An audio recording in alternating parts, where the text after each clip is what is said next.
been thinking about creating puzzle books? Well, you're in luck because I'm starting a puzzle book series. I did the intro to puzzle books last week, and today we're going to focus on puzzle book research. This is going to be a jam-packed video, so you're going to want to stick around.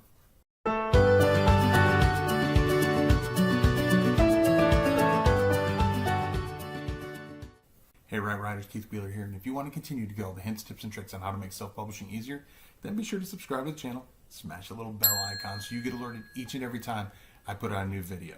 Like I said last week, I did an intro to puzzle books, and today we're going to focus on puzzle book research. So I'm going to show you some real quick, down and dirty ways to research what type of puzzle book you want to do. But most of my time, I'm going to be spent showing you how to find ideas to include in your puzzle book. So if you're excited about this video, I want you to give that thumbs up a smashy smash one time. Just once. Just once. Okay, so the first thing we want to do before we get into the research is I want you to take 5 minutes. You can pause the video, but not yet because I didn't tell you what to do. But for 5 minutes, you're going to write down everything that you know, everything that you're familiar with, everything that you are an expert, if you will, or at least somewhat of an expert, where you know the topic, whether it's what you do for a job, things that you do as a hobby, things that you just enjoy. I want you to make a list. Just 5 minutes, just write down a list. Then, if you still have some time left over, the next thing I want you to do is I want you to envision it's the perfect day, the perfect weather, you've got all the money that you need, everything is perfect. What would you be doing with your time? What would you be doing right then and there? Would you be going to the movies? Would you be just sitting out on your terrace drinking a nice glass of wine? Whatever you'd be doing, I want you to write that down. Okay, so now you know what you're going to write down. You can pause this video and do it and then come back. Okay, so now you've got your list. These are going to help brainstorm what your topic is going to be about. Because yes, I know it's a puzzle book, so you're not going to be doing extensive writing, but you want to make sure that your book has some kind of underlying theme. That's the big mistake that I've seen people do when they make puzzle books and the puzzle books don't sell. It's because it's just a Sudoku book or it's just a word search. There's no theme behind it. If there's no theme behind it, then you're not niching it down, which means it's just going to sit out there and blend in with every other Sudoku book or word search or variety book that's out there. In order to make your book stand out, just like with no content books and low content books, and even if you're writing a book, you need to make sure that you have it niched down so there's a specific audience that's looking for your book. So now that you have that list of things that you're familiar with, things that you enjoy, now you have a starting point to figuring out what the theme of your puzzle book is going to be. So now I'm going to flip the screen around and we're going to first look at Amazon.com and figure out what type of book we want to do. First thing we're doing, we're in incognito mode, and we're going to Amazon.com. And I'm going to go to books, and I'm just going to type in puzzle books.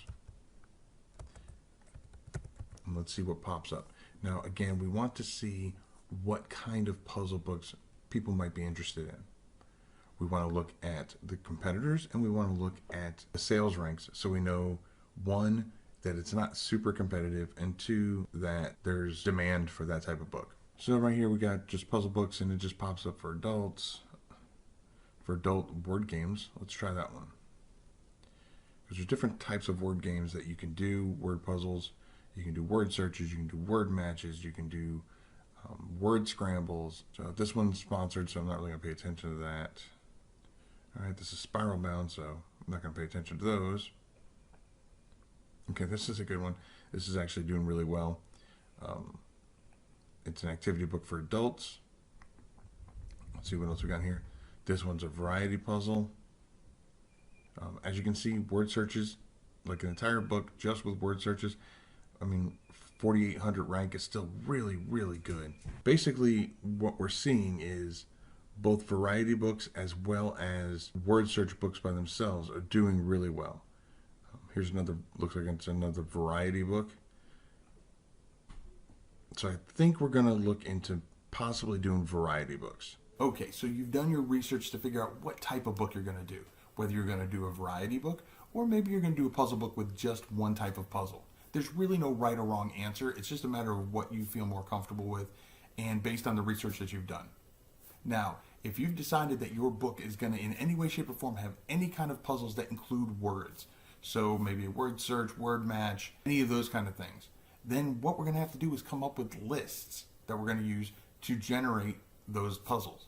But first, we need to decide from that list that we made earlier of what our theme is going to be. Now, if your puzzles aren't going to have any words in it, don't think you're off the hook, because you still need to decide what your theme's going to be, because what you're going to do later is you're going to go online and try to come up with some images that you can use that are around that theme. For the sake of this video, we're going to assume that you're going to do puzzles that include at least some word puzzles. So I'm going to flip the screen around and we're going to start working on that. Okay, so now that we've decided we're going to do a variety puzzle book, is what I figured I would probably do. At least some of them I'm going to want to have words in them. So maybe word search, word match, cryptograms, something like that. So what I need to do is I need to come up with lists. But first I need to come up with my theme. When I did my 5-minute brain dump where I asked myself, what would I do if it was the perfect day, I had no worries about money, what would I do? And my answer was I would hang out with my family and my pets. So I decided I was going to do a book about animals. So I'm literally just going to start off by typing in Google types of animals.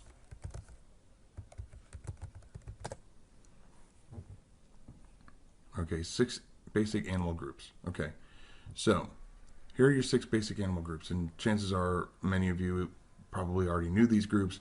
So did I, but I would just want to take you through this step by step. So the next thing I would do is I would just go through each of these and I would just Google list of invertebrates. So let's do that real quick.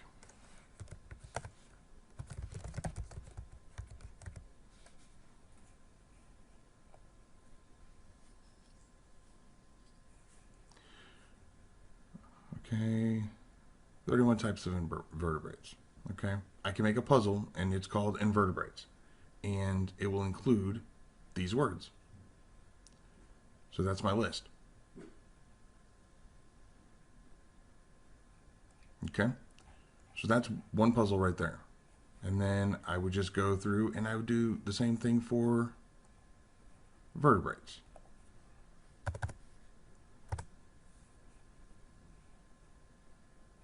Here's 5 vertebrate groups.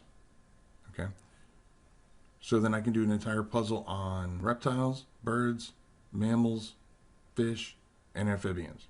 Again, each one of those would be their own puzzle, and each one of those could be multiple puzzles.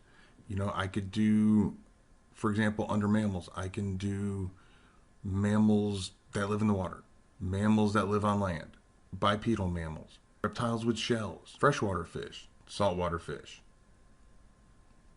So each of these could be their own puzzle. And I'm going to show you next week using a software to create some of these puzzles. And you'll see that you only need probably 12, sometimes even less in a list, especially when you're doing like a word search. So something as simple as birds or fish can very quickly become multiple lists. So multiple puzzles. So it really doesn't take long to come up with these lists. And the other thing is, let me close that real quick. The other thing is, don't just use one source.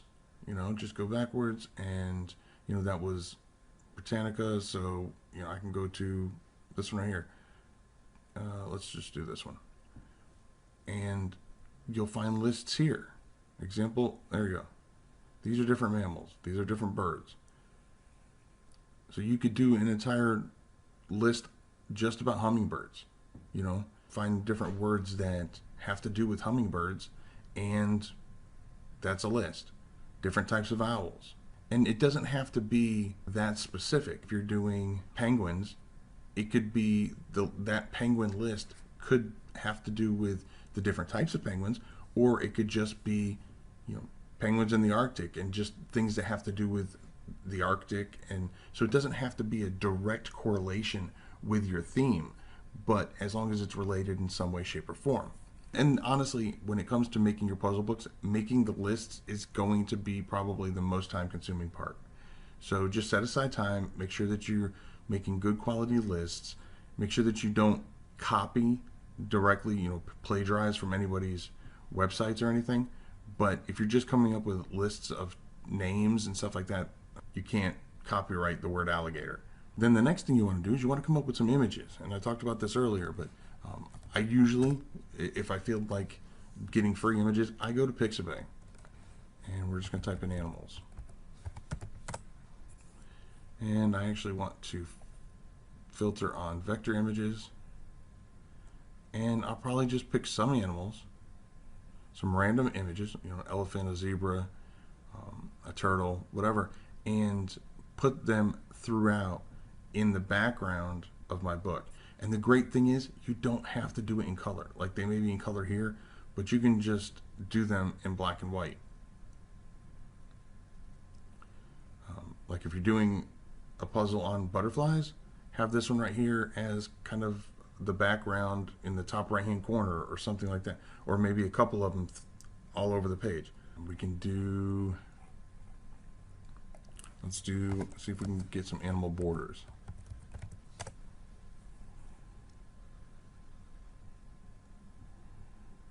Oh, here you go. If you're doing one on butterflies, there you go. There's an entire border for butterflies. Now, I would stay consistent within your book, so if you're not doing borders for everything, I wouldn't do a border like that, but I would just do, like I said, just random images, like maybe this fox right here. You can put them in the top right hand corner, somewhere on the page. Again, just kind of tying it all together, making it more aesthetically pleasing, making it look a little bit more professional, and in the end, you can get a better customer experience just because it's more aesthetically pleasing. Okay, so now you have homework. That's right, homework. You're going to go in and you're going to take that list that you made before. You're going to figure out what your theme is. You're going to decide what type of puzzles you're going to do. And if it's going to include word puzzles, then you're going to go in and make some lists for your word puzzles. And don't forget to download those images that you're going to use both on your cover as well as in your book itself. Next week, I'm going to give you a tutorial on the puzzle creating software that I use for a lot of my word-based puzzles. So you're going to want to stick around for that. Make sure you subscribe and smash that bell icon so you get alerted when that next video comes out. Now, if you want to get some ways to sell more puzzle books, click on this video right here, or you can click on this video that YouTube has lined up and they think you'll dig. I'll catch you in the next video, and remember to write right.